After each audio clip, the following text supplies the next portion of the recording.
আজ আমি চলে এসেছি নিয়ামতপুর উপজেলায়। নিয়ামতপুর উপজেলার ফ্যান ফলোয়ার অনেক বেশি, এর জন্য আমি আর দেরি না করে চলে আসলাম নিয়ামতপুর উপজেলায়। এখানে আসার পর মনে হচ্ছিল যে কিছু একটা ফাস্টফুড আইটেমের কিছু খেতে হবে। হঠাৎ করে চলে আসলাম RFC রেস্টুরেন্টে।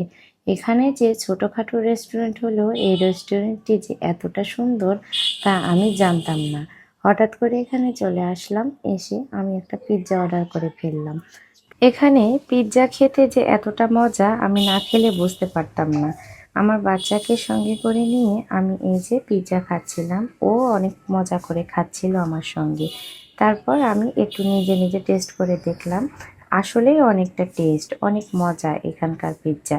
আপনারা কে কে ফাস্ট ফুড আইটেম আরও অনেক কিছু এখানে পাওয়া যায়, তাছাড়াও বিভিন্ন আইটেমের খাবার এখানে রয়েছে, কিন্তু আমি সেগুলো এখনো ট্রাই করে দেখিনি। এই ফার্স্ট আমি সেখানে যে পিৎজা অর্ডার করে একটা পিৎজা খেলাম ও তার সাথে পার্সেল নিয়ে চলে আসলাম।